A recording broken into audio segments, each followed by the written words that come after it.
अनर्पितचरिं चिरात् करुणयावतीर्ण कलो समर्पयितुमुन्नत उज्ज्वलरसां स्वभक्ते श्रियाम् हरि त्रिभङ्गं रविकरवशनं भूषितं वैजयन्त्या वन्दे वृन्दावनस्थं युवति सतव्रतं ब्रह्मगोपालवेशम् हा कृष्ण करुणा सिन्धु दीनबन्धु जगत्पते गोपेषु गोपिकान्त श्रीराधा कान्त नमस्तुते तप्त कांचन गौरांगी श्रीराधे वृंदावनेश्वरी वृषभानुसुते देवी तं नमामि हरिप्रिये नारायणं नमस्कृतं नरं चैव नरोत्तमं देवीं सरस्वतीं व्यासं ततो जयमुदीरये तुलसी कननं यत्र यत्र पद्मवनानि च पुराण पठनं यत्र तत्र सन्निहितः हरिः जय रूप सनातन भट्ट रघुनाथ श्रीजीव गोपाल भट्टदास रघुनाथ এই ছয় গোসাইয়ের করি চরণ বন্দন যাইতে বিঘ্ন নাশবিষ্ঠ পূরণ বাঞ্ছা কল্পতরুভ্রশ্চ কৃপা সিন্ধুভৈব চ পতিতানাং পাবনেভ্যো वैष्णवेभ्यो नमो नमः दुर्गमे प्रतिमेन्धस्य स्खलपादगतिर्मुहुः स्वकृपाजष्टिदानेन सन्तसन्तवलम्बनम्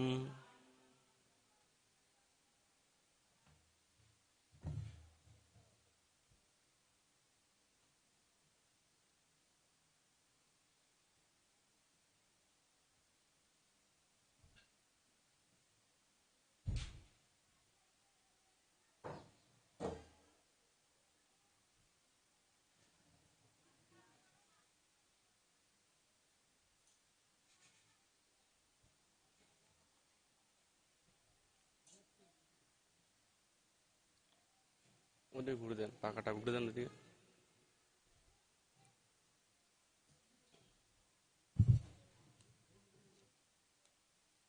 ओम नमो भगवते वासुदेवाय श्री श्री भक्तिरसामृत सिंधु अथ प्रथम लहरी पूर्व भागे श्री मोक्ष लघुताकृतः भूयोऽपि याचे देवे सत्वैर् भक्तिर्दृढास्तु मे या मोक्ष आंत चतुर्वर्ग फलदा सुखदा लता। कलिजुग पावन अवतार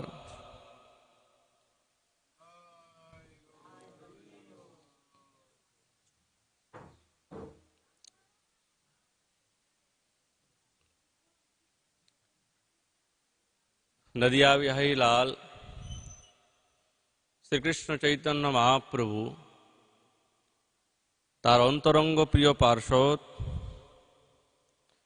शिल रूप गोस्वामी चरण तदीय श्री श्री भक्तिरसामृत सिंधु ग्रंथे पूर्वभागीर प्रथम लहरीते नैष्टिकी भक्तिर प्रसंगे এটা বন্ধ করছেন খরখর শব্দ করছে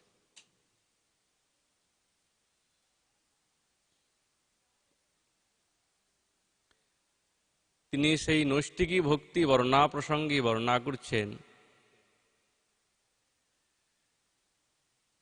যে ভগবানের চরণে ভক্তি করলেই সমস্ত ঋদ্ধি সিদ্ধি সবকিছুই পাওয়া যায়। সিদ্ধয় পরমাশ্চর্য ভুক্তির মুক্তি চ শাশ্বতী নিত্যঞ্চ পরমানন্দং ভবেদ গোবিন্দ ভক্তিত।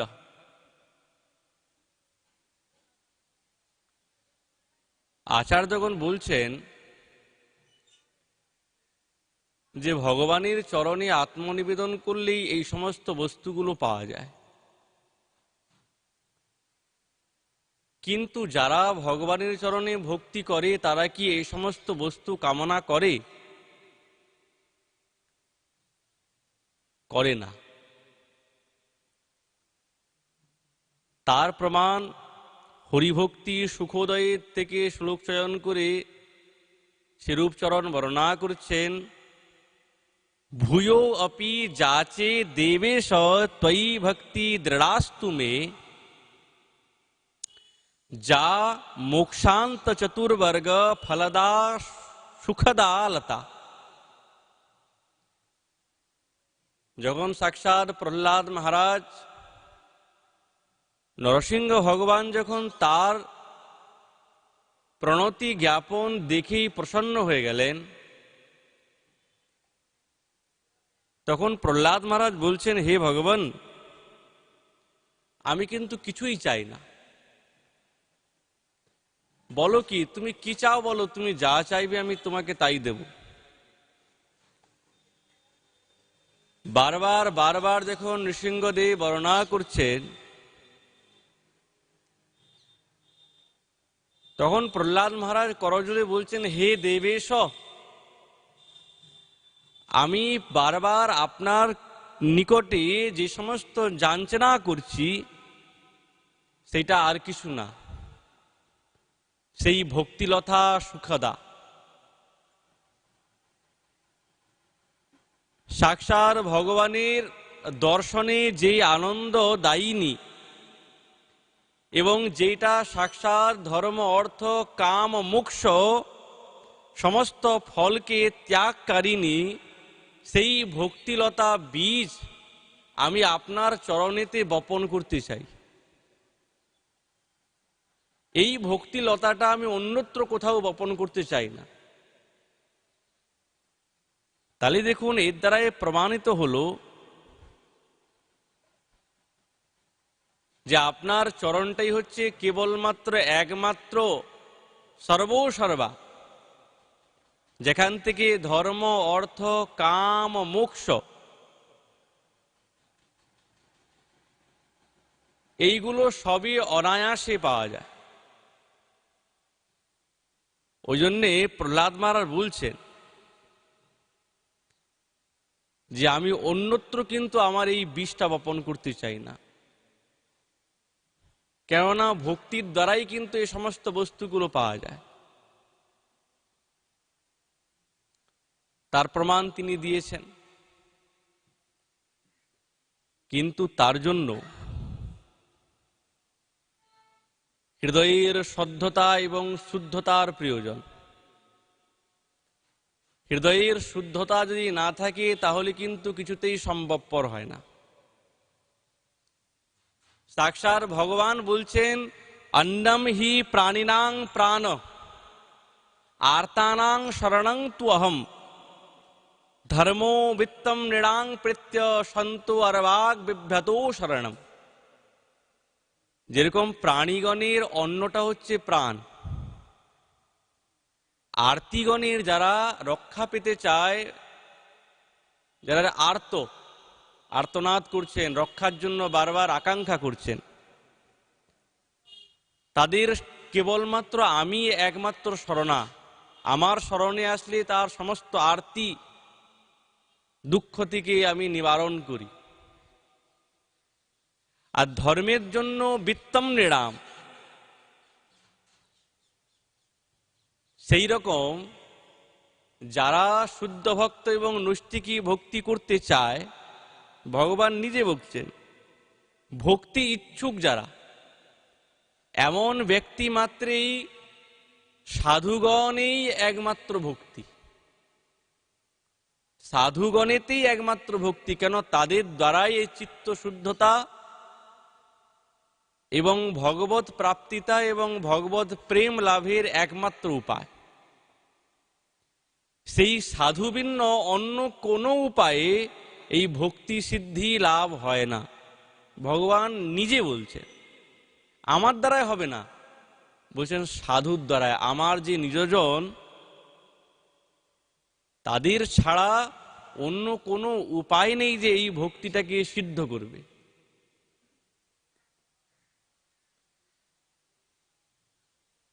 ওই জন্য বলছেন, যেমন আর্তিগণের আমি একমাত্র রক্ষক, সেই প্রকার এই ভক্তিচ্ছু ব্যক্তিগণের কেবলমাত্র সাধুই একমাত্র রক্ষক। মনে করুন সাধক ভজন সাধন করতে করতে বিপদে চলে যাচ্ছে, এই বিপদ থেকে রক্ষা করবে কে? একমাত্র সাধুই রক্ষা করবে। ওই জন্য ভগবান বলছেন, যদ্বৎ, যেই রকম আমি যত আরতি আছে দুঃখ আমি নিবারণ করি, কিন্তু যারা ভক্তিপথ থেকে বিচলিত হয়ে যাচ্ছে তাদেরকে রক্ষা করবে কে? সাধু। ভগবান বলছেন, যেমন কাল পাশে ভয়ভীত হয়ে সেই মানবের রক্ষক কেবলমাত্র ধর্ম, তেমনি কাম, ক্রোধ, লোভ, মোহ, মাৎসর্য, এইগুলো সব এই পথে যারা আত্মপাতী, যারা এই পথের মধ্যে পড়ে গেছে, তাদের এই পাশ থেকে রক্ষা করবে কে? বলছেন কেবলমাত্র সাধুগণ। আর যখন রক্ষা করবেন তখন আর এই বিষয় এবং এই ভোগ বিলাস, চতুর্বর্গের কামনা, এইগুলো কোনো মতেই আসতে পারে না। আচ্ছা, তাদের লক্ষণটা কেমন? গোস্বামীচরণ বলছেন, তত দুঃসঙ্গম মুৎসৃজ্য সৎসু সজ্জতে বুদ্ধিমান সন্ত এবাশ্চ ছিন্দন্তি মনোব্যাসঙ্গ মুক্তিভি। তত দুঃসঙ্গ মুৎসৃজ্য সৎসু সদ্ধতে বুদ্ধিমান। যারা বুদ্ধিমান, শ্রেষ্ঠ বুদ্ধিমান, তারা এই দুঃসঙ্গকে ত্যাগ করে তারা সৎসু মানে সজ্জনের সঙ্গেতে নিজের মনটাকে নিবদ্ধ করবে। আর সেই সন্ত এব অশ্ব জীবস্ব, ওই জীবের কেবল সাধুই তার এই মনের যে সমস্ত ব্যঙ্গগুলি এইগুলো দূর করতে তিনি সক্ষম। ওই জন্য বলছেন, সমস্ত দুঃসঙ্গকে ত্যাগ করে কেবল সাধু সঙ্গতেই আসক্তি হওয়াটাই হচ্ছে যথার্থ ভক্তির পাওয়ার পথ। আচ্ছা, এই দুঃসঙ্গ মানে কি? কৃষ্ণ ভক্তি ভিন্ন অন্য যে সমস্ত উপদেশ, অন্য যে সমস্ত ভাব, অন্য যে সমস্ত তার ব্যবহার, তাকেই বলে দুঃসঙ্গ। ওই জন্য বলছেন, যখন সাধু সঙ্গ করবে তাদের কৃপা হবে। ওই জীব যখন এই দুঃসঙ্গের মধ্যে চলে যাচ্ছে, কৃষ্ণ ব্যতিরিক্ত অন্য কোনো ভাবে তখন চলে যাচ্ছে, তারা সাধুগণ সেই জীবকে শুদ্ধ উপদেশ দিয়ে ঠিক তাদের সেই ভক্তি পথে, কৃষ্ণ ভক্তিতে নিযুক্ত করিয়ে দেবে। ওই জন্য শ্রীজীবচরণ তার ক্রমসন্দর্ভে বলছেন, असत्संग त्यागे नापि न किंचित स्यात् किंतु सत्संगे नैव इतिहाः। অসৎসঙ্গ ত্যাগের দ্বারা ত্যাগ যদি হয়ে যায়, না কিঞ্চিত স্যাৎ, কোনো মাত্রাতেই কাম, ক্রোধ, লোভ, মোহ, মদ, মাৎসর্য এগুলো স্পর্শ করতে পারবে না। আর যদি অসৎসঙ্গ থাকে তাহলে এইগুলো আমাদের জীবনে জড়িয়ে ধরবে। আচ্ছা, এই যে অসৎসঙ্গ ত্যাগের কথা বলছেন, কেমন অসৎসঙ্গ? বাহ্যিক অসৎসঙ্গ ত্যাগ করতে হবে? বলছে বাহ্যিক অসৎসঙ্গ ত্যাগ করলেই যে আমাদের প্রেম ভক্তির উদয় হবে বা নৈষ্ঠিক ভক্তি জাগবে তা কিন্তু নয়। এই শারীরিক সম্বন্ধে আমরা বাহ্যিক অসৎসঙ্গ ত্যাগ করলাম, কিন্তু আমাদের মনের গতি যে বড় ভয়াবহ। আমরা যে মানসিক, আমাদের মনের মধ্যে যে অসৎ বৃত্তিগুলো চলছে সেইগুলো যাবে কোথায়? ওইগুলো তো আমাদেরকে সেই প্রেম ভক্তি উদয় করতে সক্ষম হবে না, বা সেই নৈষ্ঠিকী ভক্তি ভাব ভগবানের চরণে আমাদেরকে আত্মসমর্পণ করতে দেবে না, বারবার বাধা দেবে। ওই জন্য বলছেন বাহ্যিক অসৎসঙ্গ ত্যাগ তো প্রয়োজন, কিন্তু তার সঙ্গে নিজের মনেরও অসৎসঙ্গকে ত্যাগ করতে হবে।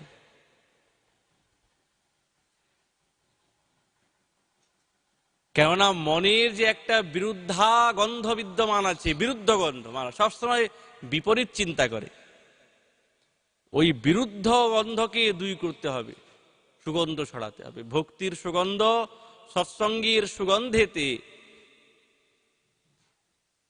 তার মনের এই যে অসৎসঙ্গকে ত্যাগ করতে হবে। আচ্ছা, কেমন সন্তর সঙ্গে সঙ্গ করব? কেমন? সাক্ষাৎ ভগবান বলছেন সন্তো অনপেক্ষ মচ্চিত্তা প্রশান্তা সমদর্শিনা। ভগবান বলছেন যে সাধু কাকে বলে, আমার প্রিয় কারা? সন্তো অনপেক্ষা, কোনো অপেক্ষা নাই কারো। মচ্চিত্তা, আমাতে যার চিত্তটা নিযুক্ত হয়ে গেছে, যারা প্রশান্ত। সাধু কোনোদিন অশান্ত হয় না, প্রকৃষ্ট রূপে শান্ত। সমদর্শিন, সকলেতে সমান দৃষ্টি। কেন? তিনি জানেন যে ভগবান সর্বব্যাপক বিরাজতে। এই দেখুন প্রশান্ত কেমন। আমাদের গৌর পরিকরের মধ্যেই দেখুন কেমন শান্ত। শ্রীরূপ গোস্বামী চরণ, সনাতন গোস্বামী চরণ, এত বড় বিদগ্ধ পণ্ডিত, তাদের পাণ্ডিত্য কোনো অংশে কম? কিন্তু দেখুন তাদের কেমন শান্ত। এই জ্ঞান, এই পাণ্ডিত্য তাদের এই মতিকে বিভ্রষ্ট করতে সক্ষম না। প্রকৃষ্ট রূপে শান্ত হয়ে তারা সাক্ষাৎ সেই রাধা গোবিন্দের লীলা স্ফূর্তি দিব্য রূপে ব্যাপ্ত হচ্ছে হৃদয়। যারা নির্মম, মমতা নাই, অহমতা মমতা নাই, নিরহংকার, অহংকার নাই। দিগ্বিজয়ী পণ্ডিত এসেছে মহারাজ, সব জায়গায় জয়লাভ করেছে। এই ভারতবর্ষে কেউ পরাজিত করতে সক্ষম এমন কেউ নাই। বলছে মহারাজ আপনি তো দিগ্বিজয় করেছেন, কিন্তু যদি ব্রজে গিয়ে রূপ আর সনাতনকে যদি পরাজিত করতে পারেন, তাহলে আপনি সর্বশ্রেষ্ঠা, আপনার মতন বিজয়ী কেউ নয়, আপনি একছত্র, আপনার পাণ্ডিত্যের রাজত্ব হবে। দিগ্বিজয় পণ্ডিত আনন্দ সহকারে বলছে তাই নাকি? হ্যাঁ। সেই সময় পণ্ডিতের বড় ঠাটবাট, কত গ্রন্থ পুঁথি ইত্যাদি সেবক সব নিয়ে উপস্থিত। কোথায় আছে সেই রূপ সনাতন? শুনেছি নাকি পণ্ডিত। আর ইনাদেরকে দেখলে কি আর বোঝা যায় যে এরা পণ্ডিত? মহারাজ একবারে ছেঁড়া কাঁথা, নেড়া মাথা, মুখে নিরন্তর কৃষ্ণের গুণগাথা সব সময়। তারা পাণ্ডিত্য প্রকাশ করেন। দিগ্বিজয় পণ্ডিত এসে বলছে তোমাকে আমাদের সঙ্গে বাগ বিতণ্ডা করতে হবে। রূপ সনাতন সঙ্গে সঙ্গে বিনা বিচারেই হার মানিলেন। কোনো বিচার নাই, কোনো বাগ বিতণ্ডা নেই, কোনো কিছুই নেই। প্রণাম করে বলছে হ্যাঁ মহারাজ, আমরা দুইজনেই পরাজিত হয়ে গেলাম। এত বড় পাণ্ডিত্য। ব্রজবাসীরা খুব সম্মান করতেন, তো ছোট বাবা বড় বাবা রূপে জানতেন। রূপ গোস্বামীপাদকে ছোট বাবা বলতেন, আর সনাতন গোস্বামীপাদকে বড় বাবা বলে বলতেন। তারা জানতেন, ব্রজবাসীরা জানতেন যে আমাদের এই দুইজন শ্রেষ্ঠ পণ্ডিত, এদের মতন পাণ্ডিত্য নাই। কিন্তু একজন বাইরের থেকে পণ্ডিত এসে আর অনায়াসে পরাজিত হয়ে গেলেন, দুঃখ পেল, মনে কষ্ট। কিন্তু এটা তো ব্রজে। দিগ্বিজয় পণ্ডিত জয় লাভ করে ঢাক ঢোল পিটাতে পিটাতে যাচ্ছে মহারাজ। কিন্তু এই তো বৃন্দাবন, বৃন্দাবনে ঢাক ঢোল চলে না। এখানে হচ্ছে দীনতার স্বভাব, যত সব দীনতা। দীনতা না থাকলে এখানে অহংকারের মস্তক থাকে না। ব্রজধামে অহংকারীর কোনো স্থান নাই। দিগ্বিজয় পণ্ডিত মহারাজ বুকটা ফুলিয়ে একবারে অহংকারে তার পার মাটিতে পড়ছে না। আমার মতন এমন বিজয়ী পণ্ডিত কেউ নাই। খুব ঢাক ঢোল মৃদঙ্গ ঝাঁঝ মজিরা বাজি বাজি যাচ্ছে, জয়গান করে করে যাচ্ছে। শ্রীজীব চরণ মনে মনে ভাবছি, এত বড় অপমান, হ্যাঁ, আমি বিশ্বাস করি না যে রূপ সনাতনকে পরাজিত করে দেবে এমন পণ্ডিত কেউ আছে এই জগতে, আমার জানা নাই। সঙ্গে সঙ্গে ওহে দিগ্বিজয় পণ্ডিত, শোনো শোনো, তুমি তো আমার গুরুদেবকে হারিয়েছো, খুবই ভালো কথা, কিন্তু তারা তো মহাসাগর, আমি সাগর থেকে এক বিন্দু পান করেছি মাত্র, তাও ঠিক করে পান করি নাই। তুমি আমার সঙ্গে একটু বাগ বিতণ্ডা হোক দেখি। শ্রীজীব শরণের সঙ্গে কয়েকটি দণ্ড মাত্র, বাগ বিতণ্ডা আরম্ভ হলো। অনায়াসে মুহূর্তের মধ্যেই দিগ্বিজয়ী পণ্ডিত পরাজিত। আর এই আনন্দের উৎসব। কিন্তু আমাদের প্রসঙ্গ বলার কারণেই যে নিরহংকার, এত শ্রেষ্ঠ গুণ থাকা সত্ত্বেও যাদের মধ্যে অহংকার নাই, তবেই তো তারা ভগবানের প্রিয়। যারা নির্দ্বন্দ্ব, দ্বন্দ্বাত্মক ভাব নেই, নিষ্পরিগ্রহা, এরা হচ্ছে আমার বড় প্রিয়। তেষু নিত্যং মহাভাগ মহাভাগেষু মৎকথা সম্ভবন্তি হি তানৃণাং জুষতাং পুনন্তি অহম। এমন সাধু মহাত্মার মুখনিশ্চিত হয়ে আমার কথা যদি কেউ শ্রবণ করে, বলছেন তারা মহাভাগকে লাভ করে। মৎকথা সম্ভবন্তি নৃণাম, সমস্ত জীবের কি লাভ হয়? যশতাং পুনন্তি, তারা পবিত্র হয়ে যায়, আর আমি তাদেরকে পবিত্র করি। তাহলে সাধু মহাত্মা গুরুজনের মুখনিশ্চিত অমৃত বাণী শ্রবণ করলে তার মনের মধ্যে যখন শুদ্ধ ভক্তির উদয় হয়, সে কি আর ভগবানের কাছ থেকে কামনা বাসনার আকাঙ্ক্ষাতে ভক্তি করবে? করবে না। ওই জন্যই প্রহ্লাদ মহারাজ বলছেন যে ভূয়ো আপি যাচে দেবেশ, হে দেবেশ। ভূয় মানে পুনঃ, আমি আপনার চরণেতে দৃঢ়ারতি রাখতে চাই। এই ভক্তিলতা আপনার চরণে বপন করতে চাই। আর তার মূল উদ্দেশ্যটা কি? না দৃঢ়ারতি, তোমার চরণে দৃঢ় রতি যাতে আমার হয়। আচ্ছা, প্রহ্লাদ মহারাজের এইটা কি করে সম্ভব হলো? এই যে বাচনভঙ্গি ভগবানকে বলছেন, বলছেন ইনার পিছনেও একজনের শ্রেষ্ঠ কৃপা আছে। উনার কৃপার কারণে প্রহ্লাদ মহারাজের এই দিব্য শক্তি এবং সাক্ষাৎ ভগবানের প্রতি দৃঢ় রতি এবং ঐকনিষ্ঠ ভক্তি এসে উপস্থিত হয়েছে। তিনি হচ্ছেন সাক্ষাৎ নারদ মহারাজ।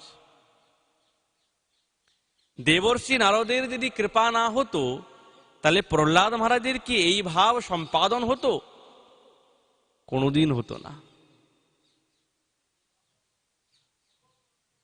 অসৎপথগামী সৎপথে গমন করবে,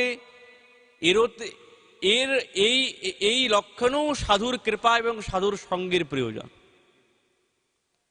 তার প্রমাণ সাক্ষাৎ ভাগবতী প্রাচীন বর্হির চরিত্র। প্রাচীন বর্হি অসৎ পথে যাচ্ছে,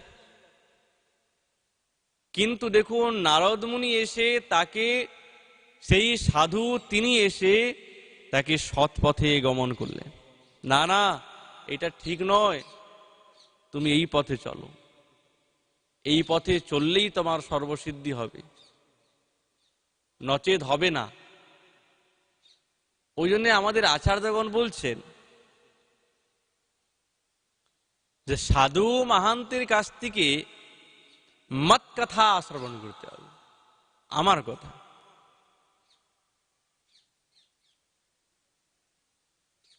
আমার কথা শ্রবণ করলে তার কি এই সমস্ত ভাব দূরীভূত হবে? বলছেন হবে। কবিরাজ গোস্বামীপাদ বলছেন মহাপ্রভুর উক্তিতে, ব্রজবধূ সঙ্গে কৃষ্ণের রাসাদি বিলাস কি শ্রবণ করতে হবে? যেই জন কহে শুনে করিয়া বিশ্বাস, হৃদরোগ কাম তার তৎকালে হয় ক্ষয়। দেখুন এইগুলো শ্রবণ করলে কি ক্ষয় হচ্ছে? হৃদরোগ কাম তার তৎকালে, সঙ্গে সঙ্গে ক্ষয় হয়ে যাবে। 3 গুণে ক্ষোভ নহে মহাধীর হয়। এই হচ্ছে ভগবানের কথা। উজ্জ্বল মধুর রস প্রেম ভক্তি পায়,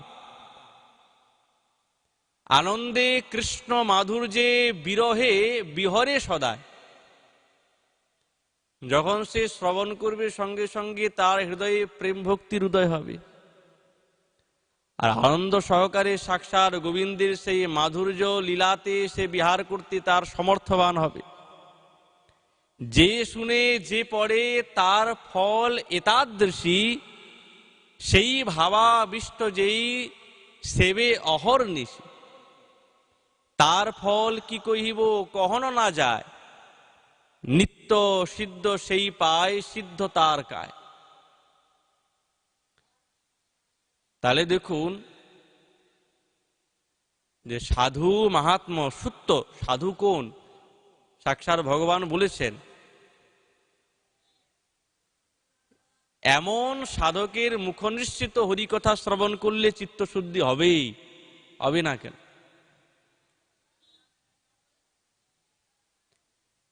শিলৌপচরণ বলছেন এই প্রকারই হচ্ছেন কি ভক্তির আরেকটা স্বরূপ, যে মুখ্য লঘুতা কৃত, মুখ্যকেও লঘু করে দেয়। যাদের শুদ্ধ ভক্তি মনের মধ্যে আছে না, তারা মুখ্যের কামনা করে না। মনাগেব প্রূঢ়ায়াম হৃদয়ে ভগবত রতো, পুরুষার্থাস্তু চত্বার তৃণায়ন্তি সমন্তত। শ্রীরূপচরণ কেমন সুন্দর কথা বলছেন। যার হৃদয়ে ভগবত বিষয়ে চিন্তা এবং রতি যদি ঈষৎ অল্পও যদি উদিত হয়, তার কাছে ধর্ম অর্থ কাম মোক্ষ, এই যে চতুর্বর্গের কামনা, সেই চতুর্বর্গের কামনাটাও তুচ্ছ হয়ে যায়, সে চায় না। ওই জন্য বলছেন চত্বারস তৃণায়ন্তি, তৃণবৎ হয়ে যায়, একবারে তৃণের মতন, আর কিছু চায় না। তাহলে কতটা শ্রেষ্ঠ! কেবল কি তাই, বলছেন এই সমস্ত ধর্ম, অর্থ, কাম, মোক্ষ এরা যার হৃদয়ে ভগবানের প্রতি রতি জন্মে গেছে, বলছে তার হৃদয়ে আসতে বড় লজ্জা করে, লজ্জিত হয়ে তারা দূরে চলে যায়। বৃত্তাসুর তিনি স্তুতি করছেন ভগবানকে, দেখুন, হে প্রভু, আমি তো তোমার দাসানুদাস হতে চাই। अहम हरे तब पादैक मूलम दासानुदास भवितास्मि भूय मनस्मरेता सुपतेर गुणांस्ते। এই মনের দ্বারাই তোমার দিব্য লীলা কথা স্মরণ করতে চাই। গৃণীত বাক কর্ম করোতু কায়, এই বাণীর দ্বারাই তোমার লীলা কথা বর্ণনা করতে চাই।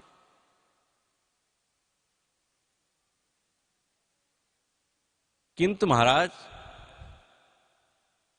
তুমি কি চাও বলো? স্বর্গ পেতে চাও, রসাধিপতি হতে চাও, না ব্রহ্মপদ চাও, কি চাও? বৃত্রাসুরের মনের মধ্যে শুদ্ধ ভক্তির জাগৃতি হয়েছে। বৃত্তাসুর বলছে, না কপৃষ্ঠম ন পারমিষ্টম ন রসাধিপত্যম ন সার্বভৌমম ন যোগ সিদ্ধি পুনর্ভবম বা অপুনর্ভবম মানে মোক্ষ সমঞ্জসত্বাং বিরহ্য কাঙ্ক্ষী। হে প্রভু,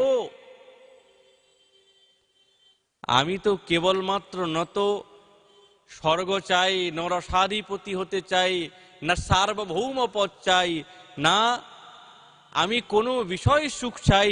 আমি এমনকি যোগীগণের দুর্লভ তপস্যা করে যেই বস্তু তারা বহু কষ্টে পায়, সেই মোক্ষ পর্যন্তকেও আমি চাই না। তাহলে তুমি চাও কি? সামঞ্জসত্বাং বিরহ্য কাঙ্ক্ষী। এই বিরহটাই হচ্ছেন ভগবতের প্রতি প্রেম। ভগবানকে পেয়ে যে আনন্দ না হয়, তার বিরহে তার থেকে তাকে পাওয়ার আকাঙ্ক্ষা এবং উৎকণ্ঠা তার থেকে দ্বিগুণ চতুর্গুণ হয়ে যায়। তখন যেন আর সে থাকতে পারে না। তাহলে দেখুন, হৃদয়ে শুদ্ধ ভক্তির দিব্য উদয় হয়েছে। ছিল সে অসুরজনী, কিন্তু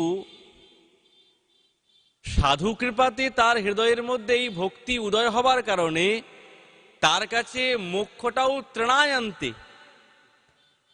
মোক্ষও তার কাছে তৃণের মতন হয়ে গেল।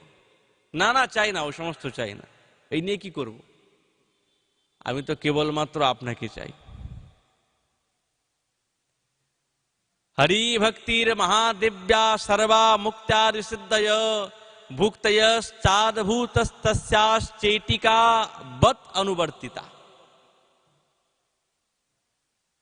বলছে ভগবত চরণে যার হরিভক্তি হয়ে গেছে না, শুদ্ধ হরিভক্তি, আমাদের আচার্য যেই ভক্তির কথা বলছেন এটা হচ্ছে নৈষ্ঠিকী ভক্তি এবং শুদ্ধ ভক্তির কথা বলছেন। ভগবানের চরণে যার শুদ্ধ ভক্তি হয়ে গেছে, বলছে মুক্তি এবং যে সমস্ত সিদ্ধি, অষ্ট অনিমাদি সিদ্ধি, এই সমস্ত চতুর্বর্গ ইত্যাদি, এরা সেই ভক্তি মহারানীর পিছনে পিছনে চেটিকাবৎ, যেরকম পিপিলিকা এক সারিতে চলে, সেরকম ভক্তি মহারানীর পিছনে পিছনে এরা থাকে। বারবার বলেন, হে ভক্তি মহারানী, আমাদেরকে স্বীকার করুন, আমাদেরকে স্বীকার করুন। তাহলে ভক্তিটা হচ্ছেন সর্বোত্তম। আমাদের আচার্য এইটাই দৃঢ় করেছেন। ওই জন্য বারবার এই বিষয়, এই ভক্তির এবং মোক্ষ এবং চতুর্বর্গের যে বিষয়টা বর্ণনা করছেন, তার কারণটা কি? কারণ এই, যেহেতু সাধন ভক্তির প্রসঙ্গ বর্ণনা করছেন, যে ভক্তকে সাধককে সর্বদা যখন ভক্তি সাধনা করবেন তখন তাকে বহু সাবধানের সঙ্গে এই নৈষ্ঠিকী ভক্তিকে আশ্রয় করে, শুদ্ধ ভক্তিকে আশ্রয় করে নিজের চিত্তকে শুদ্ধ করে, সাধু মহাত্মাজন যাদের চিত্ত শুদ্ধ, যারা প্রশান্ত, যাদের মনের মধ্যে মমতা এবং অহংকার নাই, যারা নির্দ্বন্দ্ব, যারা নিষ্পরিগ্রহ, বলছে তাদের শ্রীমুখ থেকে হরিকথা শ্রবণ করে আমাদের এই চঞ্চল মনকে ভগবানের চরণে লাগিয়ে দেওয়া, আর লাগিয়ে দিতে হবে। এই জন্য বারবার শ্রীরূপচরণ তিনি এই সাধন ভক্তির প্রসঙ্গে এই মোক্ষ এবং চতুর্বর্গকে বারবার তুচ্ছ তুল্য করছেন। ত্রণায়তে, তৃণের থেকেও নিকৃষ্ট এরা, এদেরকে শুদ্ধ সাধক কোনোদিন কামনা করে না, তাদের স্বপ্নেতেও আসে না। কেন? শুদ্ধ ভক্তির মাধুর্য অনেক দিব্য, সেখানে মোক্ষের কোনো আশ্রয় নেই, ভোগের কোনো আশ্রয় নেই, চতুর্বর্গের কোনো আশ্রয় নেই, কোনো স্থান নাই।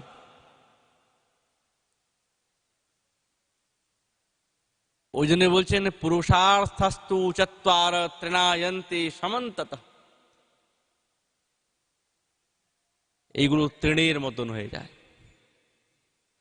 ওই জন্য রূপ গোস্বামী পাদ এই মোক্ষ লঘুতা কৃত, যে শুদ্ধ ভক্তি মোক্ষকেও লঘু করে দেয়,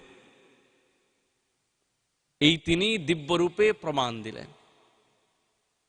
আরো পরে পরে যখন আমাদের আচার্য এগিয়ে নিয়ে যাবেন আমাদেরকে এই বিষয়ে আরো দিব্যরূপে ব্যাখ্যা। কেন? প্রথমে সাধনের কথা না বললে তো আর প্রেমের কথা বলা যাবে না। এই সাধন ভক্তি বলতে বলতে বলতে বলতে তারপরেই তিনি প্রেমের কথা বর্ণনা করছেন। কেননা সাধক এই ভক্তিকে অতিক্রম না করে তো প্রেম ভক্তির মধ্যে যেতেই পারবে না। ওই জন্য এই ভক্তি অবশ্যই জানা এবং নিজের মনকে একাগ্র করে ভগবত চরণে লাগানো প্রয়োজন। সাধু সঙ্গে মন পরিবর্তন হয়ে যায়, আর হয় বাস্তবিক। তার প্রমাণ দেখুন আমাদের আচার্যগণ কেমনভাবে দিয়েছেন। আচার্যগণের জীবন চরিত্রে পাওয়া যায়। পরম ভক্ত পিপাজি, ওনার অনেক রানী, কিন্তু ওনার সবার থেকে কনিষ্ঠা রানী যার নাম সীতা, দেখতে দিব্য সুন্দরী। ওনার গুরুদেব রামানুজ স্বামী যখন সবকিছু ত্যাগ করে তিনি যখন বনবাসে চলে যাবেন, ভগবানের ধ্যানে মত্ত হতে চান, তো রানীগণ সকলেই কাঁদছে। পিপাজি বলছেন আমার সঙ্গে কে যাবে? কনিষ্ঠ রানী বলছে আমি যাব। আর তিনি পরীক্ষাতে সমর্থ হলেন। এক বস্ত্রতে যেতে হবে, এত শৃঙ্গার, এত শুশ্রূষা, এত দাস দাসী, কিন্তু কনিষ্ঠ রানী সীতা তিনি জানতেন আমার পতিদেব যেই পথে যাচ্ছেন ওই পথ সর্বানন্দ। আমি তো এই দেহানন্দের মধ্যে আছি, কিন্তু আমার পতিদেব যেই পথে যাচ্ছে সে হচ্ছে সাক্ষাৎ পরমানন্দে যাচ্ছে, তো আমিও সেই পরমানন্দের প্রতীক হব। ইনাকে ধরলে আমি যেতে পারব। একটা শাটিকা পরে, একটা শাড়ি পরেই সঙ্গে সঙ্গে পিপাজির সঙ্গে বেরিয়ে গেলেন। কিছুই তো নাই, কিন্তু পিপাজি বৈষ্ণব সেবা করতে খুবই উৎকণ্ঠিত থাকতেন, খুব উৎকণ্ঠা থাকতেন বৈষ্ণব সেবা করতে। হঠাৎ করে বৈষ্ণবরা এসে গেছেন, কি দিবে? দরিদ্র তো, আগে ছিলেন না হলে রাজা, এখন তো বনের মধ্যে পর্ণকুটি নির্মাণ করে থাকেন দুইজনে, ভজনে তল্লীন থাকে, কিছুই নাই। সীতামা বলছে শোনো, তুমি কথা বলো দেখি, আমি বাজার থেকে ব্যবস্থা করে আনি। বাজারে যখন গেলেন, একটি দিব্য সুন্দরী, যেই দোকানে গিয়েছেন সেই বণিক বড় দুরাচারী, দৃষ্টি তার ভালো না, তার দৃষ্টির মধ্যে অসৎ বিদ্যমান আছে।